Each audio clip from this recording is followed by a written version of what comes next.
dans Colossiens à partir du chapitre 2.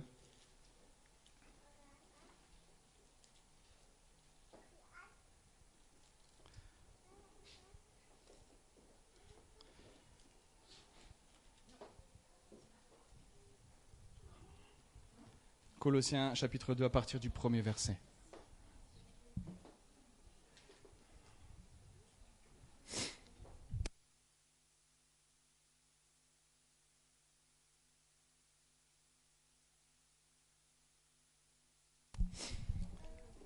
Je vais lire la parole, que cette parole puisse pénétrer dans notre cœur. Je veux en effet que vous sachiez à quel point il est grand le combat que je soutiens pour vous, pour ceux qui sont à Laodicée et pour tous ceux qui n'ont jamais vu mon visage. Je combats ainsi afin que, unis dans l'amour, ils soient encouragés dans leur cœur et qu'ils soient enrichis d'une pleine intelligence pour connaître le mystère de Dieu, aussi bien du Père que de Christ. C'est en lui que sont cachés tous les trésors de la sagesse et de la connaissance. Dans une autre version, au lieu de parler du mystère de Dieu, il écrit le secret du plan de Dieu. Ce qui a toujours été caché a maintenant été révélé. Et il a été révélé à travers l'apôtre Paul, qui est en train de parler à l'église des Colossiens. Et il leur dit, maintenant, ce qui a été caché vous est maintenant révélé et révélé aux saints. Donc pas seulement au peuple juif, mais aussi à ceux qui sont non-juifs. Et il leur dira que dans ce plan secret, dans ce mystère de Dieu, se cache une richesse glorieuse. 2 points. Cette richesse glorieuse, ce mystère, ce secret du plan de Dieu, c'est que Christ est en vous. Christ est en vous. Christ est en vous. Christ est en vous. À ceux et celles qui sont nés de nouveau, Christ est en eux. Le mystère de Dieu révélé aux saints, que Jésus-Christ est vivant et il vit en chacun de ceux qui lui appartiennent. Le même Christ qui est en Élisabeth, c'est le même Christ qui est en Léonard. Christ qui est en Mariska, c'est le même Christ qui est en Nathalie. Mais regardez-les bien, ils n'ont rien de commun à part Christ. Ils n'ont rien de commun à part Christ. Et là est le surnaturel de Dieu. C'est que Dieu, à travers l'apôtre Paul, nous enseigne que, je veux insister, il y a cette parole qui dit « unis dans l'amour ».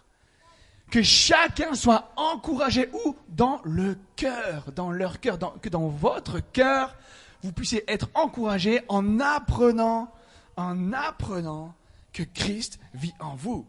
Tel que vous êtes, tel que je suis, tel que nous sommes, Christ vit en nous. Malgré nos différences. Mais malgré nos différences, là est toute la richesse. Là est toute la richesse. J'aimerais juste... je vais demander à Aline. Aline, donne-moi une addition qui donne comme résultat 5. 2 plus 3. Laurie, une autre addition qui donne le résultat 5. 3 plus 2. Allez, Elisabeth, la même chose. 1 plus 4. Ok. La finalité, le résultat est le même. Vous avez vu, le procédé pour arriver au même résultat est différent. Je crois vraiment que le Saint-Esprit, à travers de ce qu'il est en train de faire dans le corps de Christ, à travers de son Église, il veut nous apprendre à être unis dans l'amour. À être unis dans l'amour. L'unité, nous pouvons la bâtir, mais sans l'aide du Saint-Esprit, nous ne pouvons pas la bâtir telle que Dieu la perçoit. Parce que nous voulons peut-être tous que pour arriver à 5, moi je voudrais que Laurie ait la même façon de voir que moi. Que moi, si je dis que 5 c'est 3 plus 2, je voudrais que 5 pour elle ce soit 3 plus 2 aussi. Mais c'est la même chose avec l'évangile. L'évangile, il y a un seul message, mais il y a plusieurs façons de le proclamer. À travers ce message que l'apôtre Paul nous dit, il nous dit non seulement sachez que le Christ vit en chacun d'entre nous, donc soyez encouragés dans votre cœur, que votre cœur ne s'affaiblisse pas, mais qu'il soit encouragé, qu'il soit affermi, qu'il soit consolidé. Et j'aimerais, ça me fait juste rappeler, on va aller dans Éphésiens 4.12. Éphésiens chapitre 4, verset 12. Avant de lire le verset 4, chapitre 12, vous savez, hier, nous sommes allés à la kermesse des enfants. C'est la fin de l'année scolaire, c'est la kermesse, et même cet après-midi, encore aller à une autre fête, spectacle de danse. Pour ceux qui ont des enfants de bas âge, vous connaissez ça. Hier, sachez que c'était un jour particulier pour le directeur de l'école de nos enfants, puisque c'était son dernier jour. C'était son dernier jour et c'était un moment émouvant. Et au moment où il a pris le micro, il y a quelque chose qui m'a beaucoup touché, qui m'a interpellé. Il a pris le micro et il a dit « Tout ce que j'ai pu faire, je n'aurais pas pu le faire sans les autres. » C'est le directeur. On pourrait dire que c'est moi, et je ne centre que sur moi. Si toutes ces choses ont pu être faites, c'est parce que moi, j'ai donné des directives, c'est que j'ai toutes les compétences, j'ai tout ce qu'il faut pour... Non, il a dit, si les autres n'étaient pas là, c'est-à-dire le corps enseignant, on n'aurait pas pu vivre et faire ce qu'on a fait jusqu'à aujourd'hui. Et aujourd'hui, il part de l'école en ayant une conscience tranquille, en se disant, je sais que derrière moi, il y a un corps enseignant qui est fiable. C'est-à-dire que je ne suis pas indispensable. Je ne suis pas indispensable. Et je pense que c'est la meilleure des reconnaissances. Les Écritures nous enseignent quelque chose. Qu'il n'y ait aucun esprit de rivalité dans le corps de Christ. Par contre, je pense que c'est l'apôtre aussi qui le dit. Il dit, par contre, rivalisez d'estime réciproque. Waouh! Oh, merci Seigneur. On va essayer de voir ça.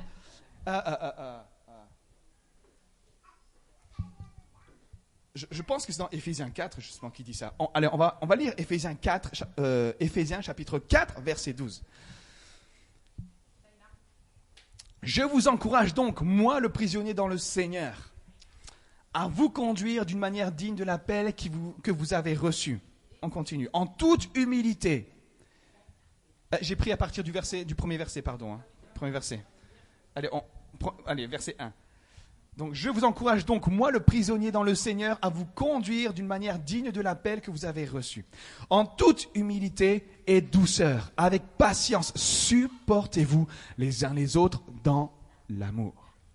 Efforcez-vous de conserver l'unité de l'esprit par le lien de la paix. Il y a un seul corps et un seul esprit. De même que vous avez été appelés à une seule espérance par votre vocation. Il y a un seul Seigneur, une seule foi, un seul baptême, un seul Dieu et Père de tous.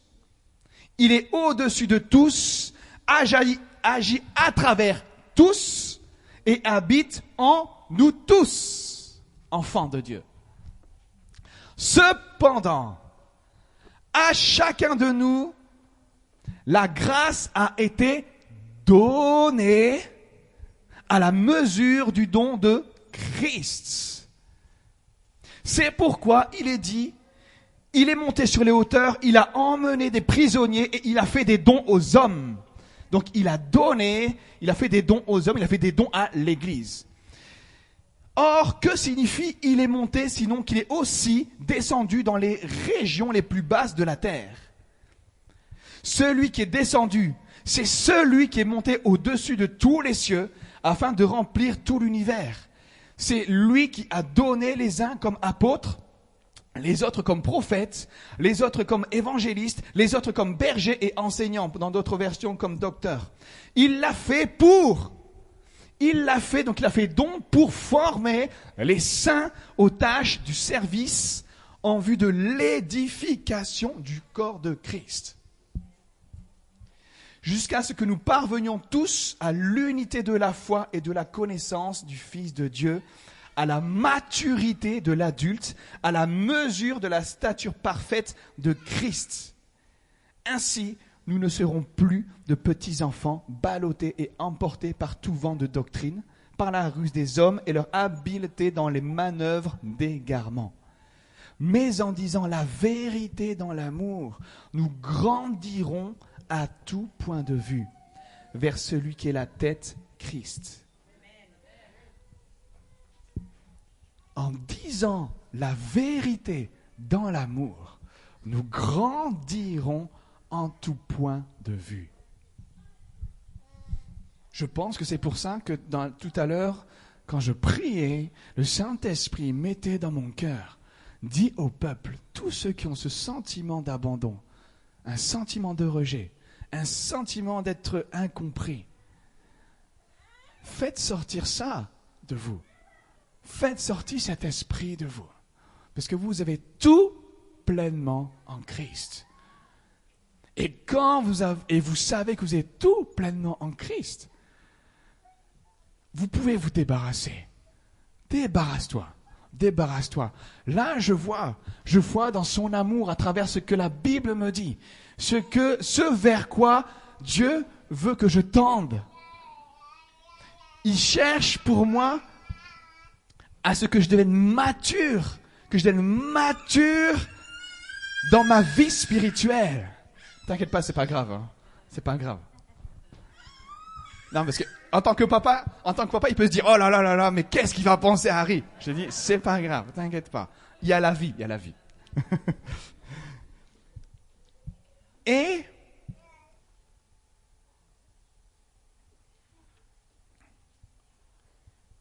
ce que mon Père Céleste veut, ce que le Père Céleste veut pour ses enfants, c'est que ses enfants grandissent.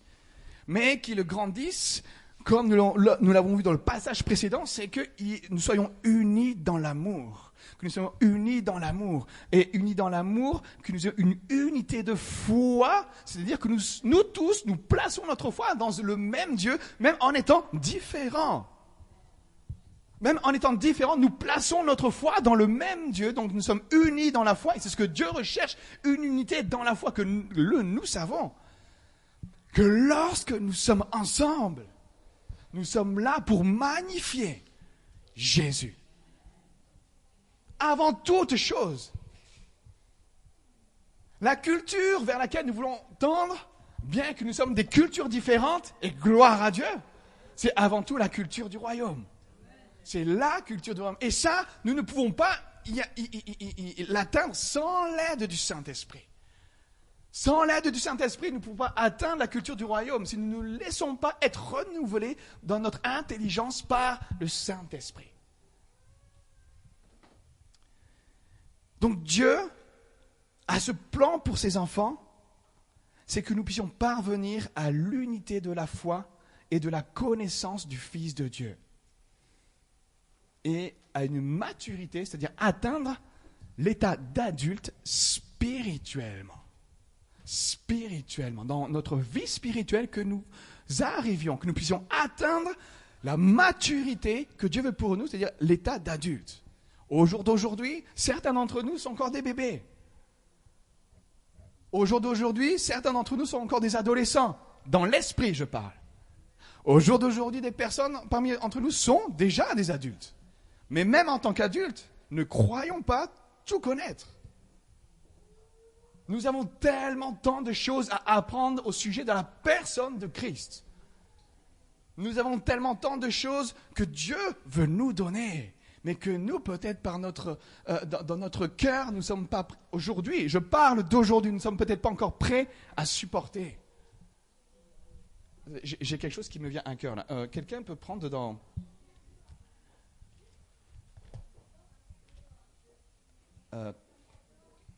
c'est peut-être dans Ésaïe, chapitre 60.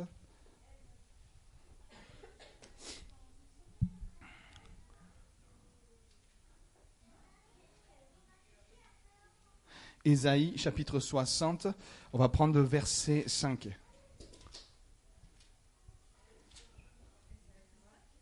Oui, Ésaïe 60, verset 5. Je vérifie juste. Ouais. Ça, j'aime ça. Je vais vous expliquer quelque chose. C'est pourquoi nous devons, quand nous sommes dans le même corps, c'est de pouvoir accepter la manière dont le Saint-Esprit se sert de l'un et de l'autre, d'avoir cette estime réciproque l'un envers l'autre. C'est que j'aimerais vous expliquer comment j'ai compris le Seigneur, comment il se sert de moi, comment il m'utilise. C'est quelque chose que j'avais partagé lors de la réunion pastorale que j'ai eue avec les autres. Je dis, vous savez, ce que je vous encourage, c'est lorsque vous partagez le dimanche, c'est de ne pas forcément avoir quelque chose de préparé. Ça ne veut pas dire qu'avant, je préparais rien. Si, je préparais, j'avais mes notes, j'avais mon ordinateur qui était là. Mais ces derniers temps, le Saint-Esprit, mais tu sais, Harry, c'était comme ça que tu fonctionnais avant. Maintenant, ce n'est pas forcément comme ça que je veux que tu fonctionnes. Donc, je ne prépare forcément pas quelque chose, mais je dis, OK, on va maintenant dans Colossiens. Et maintenant, le Saint-Esprit est capable de parler. Comme là, je vous invite dans Ésaïe 60, verset 5, où la parole nous dit, en le voyant, tu rayonneras de joie, ton cœur bondira et se dilatera, car les richesses de la mer se tourneront vers toi, les ressources des nations viendront chez toi. En le voyant, tu rayonneras de joie, ton cœur bondira et se dilatera.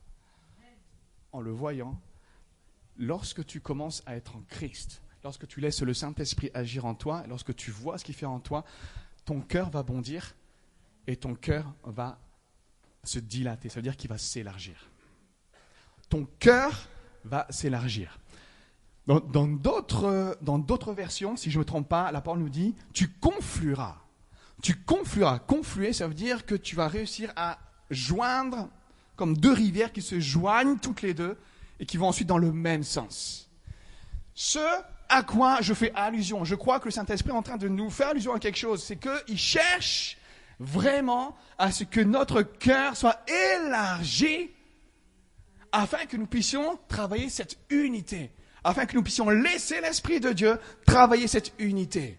Quand votre cœur est élargi, c'est là où le Saint-Esprit peut élargir votre service, peut élargir votre ministère, peut élargir votre pas, peut élargir vos frontières, peut élargir votre habitation, peut élargir votre territoire. Lorsque tu élargis ton cœur, mais des personnes dans le peuple de Dieu n'arrivent pas à laisser le Saint-Esprit élargir leur cœur. Pour ces personnes-là, dans le peuple de Dieu, c'est 5 égale 3 plus 2 et pas autre chose. Alors que pour le même résultat, Dieu est capable d'utiliser différents procédés. Et je crois vraiment que dans cette unité, acceptons et réjouissons-nous de cette diversité. De cette diversité. Il y a une chose à laquelle moi je m'attends, c'est à être surpris. À me laisser surprendre par Dieu à chaque fois. Même moi, je suis surpris quand je me dis, OK, Saint-Esprit, maintenant tu me donnes la parole et hop, on y va. Mais ça ne veut pas dire, et quelque chose que je respecte avec honneur, c'est celui et celle qui peut-être sera à ma place et qui est avec des notes. Je ne vais pas dire non, mais ce que j'avais dit, c'est tu ne prends pas de notes et tu prêches comme ça, tu exhortes. Non, je respecte parce que je crois que le résultat va être le même, mais la manière de faire n'est pas forcément la même. Et que même dans cette manière de travailler, dans le corps de Christ, nous devons accepter et nous réjouir d'une chose. Vous connaissez l'histoire, je parlais avec Carole, c'était Adonia. Adonia qui est l'un des fils de David. Adonia est l'un des fils de David. Et Adonia, lorsque David commençait à être vieux, Adonia se disait, bon, moi je vais être le roi parce que je suis l'aîné. Je suis l'aîné par rapport à Salomon. Je suis l'aîné, donc c'est moi qui est plus légitime à devenir roi. Et qu'est-ce que fait Adonia? Il réunit des serviteurs autour de lui. Et ces serviteurs approuvent que Adonia, oui, ok, il peut être roi. Et donc ils complotent quelque chose ensemble. Et donc ils organisent un genre de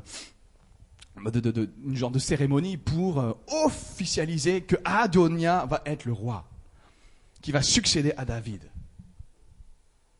Alors attendez, je vais vous amener, on va aller dans la parole. On va aller dans 1 Roi.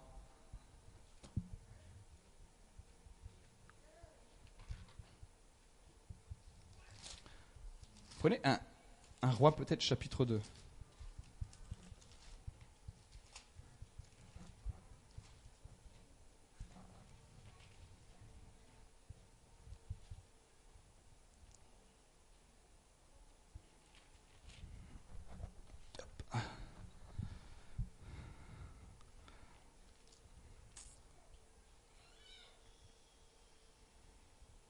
Un Roi, chapitre 2.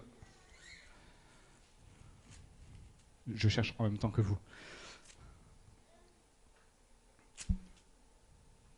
Un Roi, chapitre 2, à partir du verset 15. Alors, ne lisez pas, mais juste pour vous dire, le contexte, c'est que là, à un moment, lorsque Adonia donc ne va pas devenir roi, parce que David avait déjà proclamé que celui qui allait lui succéder, ce sera Salomon.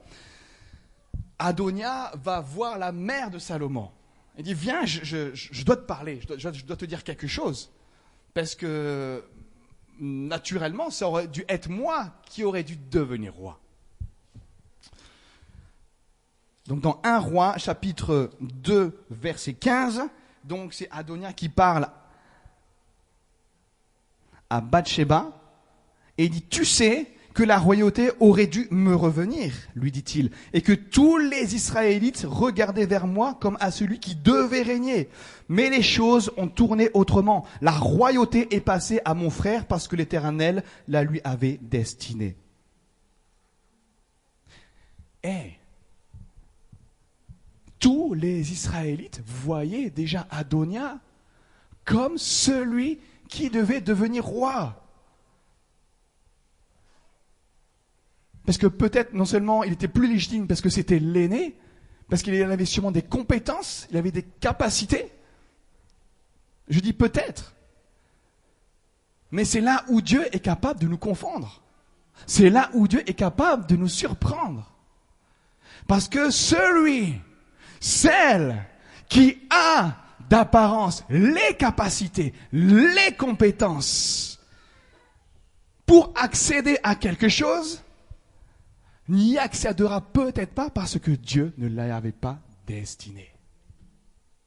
Et celui qui n'avait pas d'apparence les compétences, ni les capacités pour prétendre à quelque chose, à notre grande surprise, il va pouvoir y accéder parce que Dieu l'avait appelé, l'y avait déjà destiné. Salomon, qu'est-ce qu'il va faire? À un moment, il va dire, mais Mais moi, j'étais trop jeune. J'étais trop jeune pour... quelque part, il se disait, mais j'étais incapable, je suis incapable d'occuper ce poste de gouverneur. Je suis incapable de gouverner.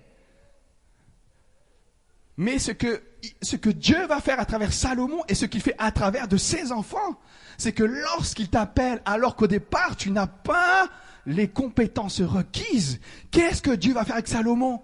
Il va le consolider, il va l'affermir dans son appel. Pas avant que Salomon ait pris la place, mais d'abord Dieu l'a placé et ensuite il va consolider et il va affermir. Seigneur, révolutionne ma manière de penser. Révolutionne ma manière de penser.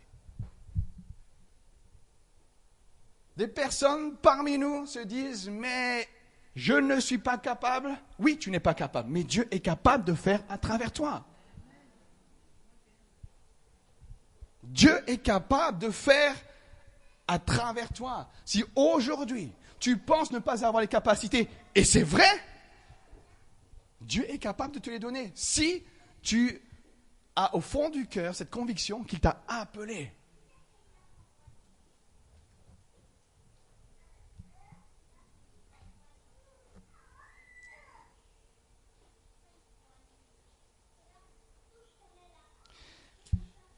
C'est par rapport à ça, au fait que le Saint-Esprit veut que nous soyons unis dans l'amour. Laissons le Saint-Esprit. Je crois vraiment que le Saint-Esprit, son message aujourd'hui, c'est de nous dire « Laisse-moi t'étirer dans ton cœur. Laisse-moi t'étirer dans ton cœur. » Je crois que vraiment l'Église de Christ, ce qui peut manquer aujourd'hui, et ce qui manque aujourd'hui, c'est d'avoir cette largesse d'esprit. Cette largesse d'esprit. Une fois que nous intégrons l'Église évangélique, nous sommes évangéliques et rien d'autre. Et même à la fois, on a tendance à oublier que nous sommes en Christ. Je suis désolé, je ne suis pas évangélique. Je suis en Christ. Je suis en Christ. Je ne suis pas évangélique, même si, oui, vis-à-vis de l'État, nous avons besoin d'être identifiés. Et donc, c'est normal. Mais ne nous considérons pas comme un nom d'une confession. Et je crois vraiment que le Saint-Esprit veut élargir notre cœur dans la manière de procéder. C'est pourquoi je parlais aussi avec l'équipe pastorale, mais c'est valable pour tout le monde, c'est valable pour tout le monde. Je parle d'un équilibre, parce que je crois que le Saint-Esprit veut que les enfants de Dieu aient une vie équilibrée. Une vie équilibrée. L'Église de Christ, ce n'est pas uniquement la délivrance. L'Église de Christ, ce n'est pas uniquement la louange. L'Église de Christ, ce n'est pas uniquement la communion fraternelle, faire que des repas. Mais il y a un ensemble, il y a quelque chose de global. Et que le Saint-Esprit nous donne vraiment cette onction comme un aigle qui prend de la hauteur. Et l'aigle est capable de voir, d'avoir une largesse dans sa vision, dans son champ de vision. Et plus nous savons être et nous laissons le Saint-Esprit nous étirer dans le cœur, plus nous sommes capables de supporter des choses. Je pense que c'est pour ça, les personnes qui avaient prié pour moi, je sais, il y avait certaines personnes qui priaient pour moi, j'avais demandé, c'est un peu comme Salomon, je dis, priez pour moi dans le sens où je reçoive une sagesse. Qui dit sagesse dit une intelligence nécessaire pour accomplir certaines choses. Et je crois, sans vouloir me lancer des roses, je crois que parce que je peux être un des premiers qui pourrait avoir ce sentiment de rejet. Mais je crois que le Saint-Esprit, c'est quelque chose, parce que je veux le laisser faire, c'est d'élargir mon cœur. Et celui qui laisse élargir son cœur est capable de supporter même la critique, est capable de supporter les mauvaises paroles des autres, est capable de supporter des choses que celui qui n'élargit pas son cœur, il aura une réaction où il n'y a pas cette on sent la tension, on sent la friction. Ah, merci. Alors, laissons le Saint-Esprit élargir notre cœur. Parce que la parole nous dit que justement ce qu'il veut, c'est que nous puissions arriver à une stature parfaite en Christ. Et que dans cet équilibre que Jésus nous donne, il y a aussi, et je finirai avec ça, c'est le Saint-Esprit qui met ça dans mon cœur, c'est tout simplement dans cet équilibre qu'il nous donne, parce que Christ est la tête du corps de Christ. Et comme Jésus n'est plus là physiquement, il donne au corps de Christ eh bien, des dons à travers qui? À travers chacun d'entre nous. Et il y a des dons, je dirais, spécifiques concernant des dons pour la parole de Dieu. Celui de l'onction apostolique, celui d'évangéliste, celui de pasteur, celui de prophète, celui de docteur ou d'enseignant. Et là, c'est la même chose. C'est que j'apprends et apprenons à se dire, moi je me dis, non, dans le pâturage que Dieu nous confie, dans le pâturage que Dieu me confie, je ne veux pas que le peuple de Dieu bénéficie uniquement de l'onction pastorale. Ça veut dire quoi? Ça veut dire que ce n'est pas uniquement un pasteur ou le pasteur, mais que Christ a prévu des dons pour que le corps de Christ puisse bénéficier de ces différents dons. Et là se trouve l'équilibre. Je parle des 5 ministères, et merci Seigneur parce que c'est une grâce, parce que le chiffre 5 signifie la grâce. Amen. Mais tout ça, ce n'est que grâce. Ce n'est que grâce. Et là, je parle des ministères concernant la parole de Dieu, mais il y a d'autres ministères. La parole nous enseigne que celui qui est adonné pour le service sert, celui qui donne avec joie. Il y a d'autres services, d'autres dons. Mais je veux parler vraiment de cet encadrement dans le pâturage. Le Saint-Esprit veut qu'il y ait cet équilibre dans le corps de Christ. Et que le corps de Christ puisse bénéficier des différentes onctions, des différents ministères. Et qu'on essaye de reconnaître, on essaye de dire, oh ok, sans forcément dire, tiens, il y a une étiquette sur Aline Touk. Elle, c'est uniquement, et il n'y a que ça. Et toute ta vie, ce sera que ça. Non, c'est qu'avec le Saint-Esprit, il y a des saisons. Il y a des saisons. Il y a des saisons. Et c'est dans notre relation avec le Saint-Esprit que nous sommes capables d'entendre, de discerner, de savoir quelle est notre vocation. Qui dit vocation dit voix, la voix, notre vocation, la voix. Donc j'entends la voix, alors peut-être pas vous entendez. Honnêtement, j'ai rarement entendu la voix, mais par contre là, le Ésaïe 65, s'il y a quelque chose, je sais que c'est Dieu qui m'a dit Ésaïe 65. Va dans Ésaïe 60, verset 5. Mais je vais être honnête avec vous, rarement j'ai entendu la voix de Dieu. Mais en tout cas, la conviction naît dans mon cœur. La conviction naît dans mon cœur. Des convictions où je crois vraiment que Dieu est en train de faire naître, de semer des convictions et qui veut que ces convictions-là, ces semences-là puissent grandir. Alors, unis dans l'amour, unis dans l'amour, unis dans l'amour. Vraiment, c'est ma prière pour l'Église de Christ ici à Grandiose. C'est que nous soyons unis dans l'amour, que nous acceptions les différences. Les différences, je parle au-delà des cultures. Je parle dans la manière de travailler.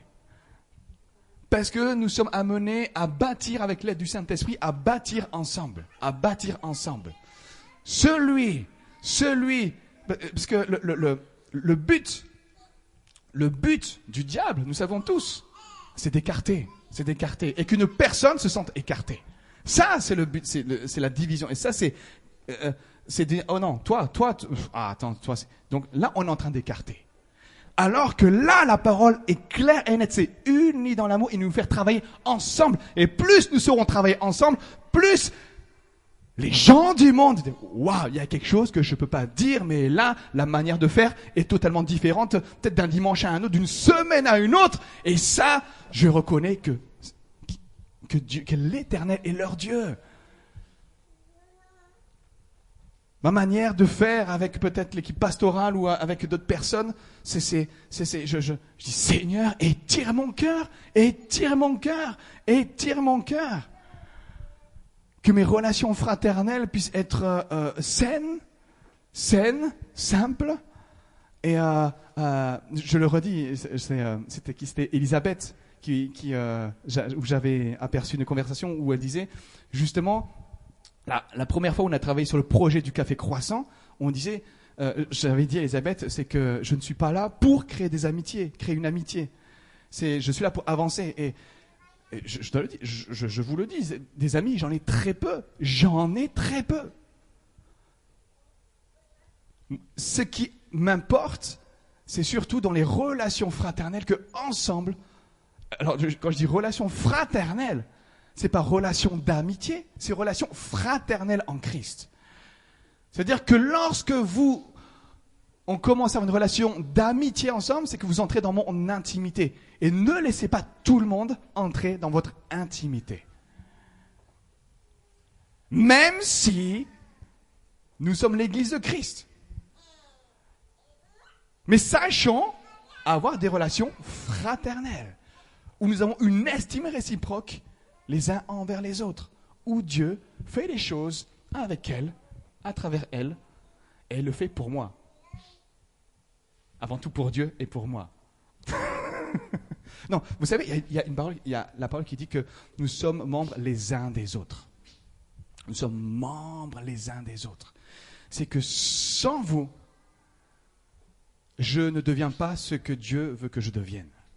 Et je ne peux pas faire ce que Dieu veut que je fasse. Sans nous, Aline ne peut pas devenir ce que Dieu veut qu'elle devienne. Sans nous, Aline ne peut pas faire ce que Dieu veut qu'elle fasse dans sa vie, selon sa destinée en Christ. C'est que j'ai besoin, nous avons besoin les uns des autres. Nous sommes des membres d'un même corps et nos fonctions sont totalement différentes.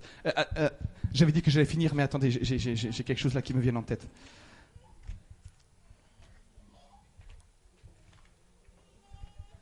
Attends.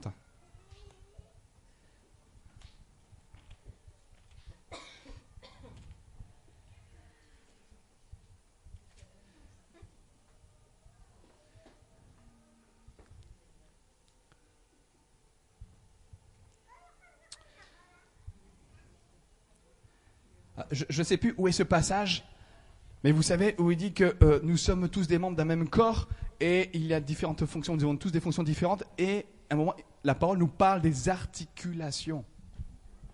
Qu'il y a entre chaque membre des articulations. C'est dans Éphésiens 4 aussi peut-être. Et donc la parole nous exhorte et nous apprend qu'il y a des articulations. Ça veut dire qu'il y a des ligaments entre les membres. Et ma prière, c'est qu'il y ait parmi nous des ligaments, des articulations. C'est qu'il y ait dans le corps de Christ à grandiose des articulations. Pardon ? 4,16. Merci. Éphésiens 4, verset 16. La parole nous dit, c'est de lui que le corps tout entier, bien coordonné et solidement uni grâce aux articulations. Et nous avons tendance à négliger les articulations, les ligaments, qui fait que les membres soient bien unis et soient bien coordonnés. Et ma proclamation, c'est que dans cette unité, nous reconnaissons avoir besoin des articulations. Et que même chacun d'entre nous puisse devenir une articulation entre chaque membre, puisse devenir un médiateur, un coordinateur, afin qu'il y ait une bonne coordination dans le corps de Christ. Je suis un membre, mais j'oublie pas qu'il y a des ligaments, il y a des articulations, et c'est grâce aux articulations, dont le corps de Christ est muni, que le corps de Christ tire sa croissance en fonction de l'activité qui convient à chacune de ses parties et s'édifie lui-même dans l'amour. Le corps de Christ tire sa croissance à partir des membres et des articulations qu'il y a dans le corps. Alléluia. Alléluia. Merci Seigneur. Que vraiment cette unité soit quelque chose de vivant, que nous puissions la vivre, et que vraiment le Saint-Esprit étire notre cœur. Il étire notre cœur. Gloire à Dieu. Seigneur, je te prie pour te glorifier, parce que ce matin, tu viens semer dans nos cœurs quelque chose de très profond et de fort. C'est ce vers quoi tu veux que nous tendions en tant que membres de ton corps et en tant que corps de Christ. Tes pensées ne sont pas les nôtres. Tu as des manières de faire qui sont totalement différentes des nôtres. Saint-Esprit, notre prière ce matin est juste celle que tu étires notre cœur. Élargis notre cœur. Dilate notre cœur. Parce que plus nous te laisserons élargir notre cœur, plus nous laissons être élargis dans notre cœur, plus nous pourrons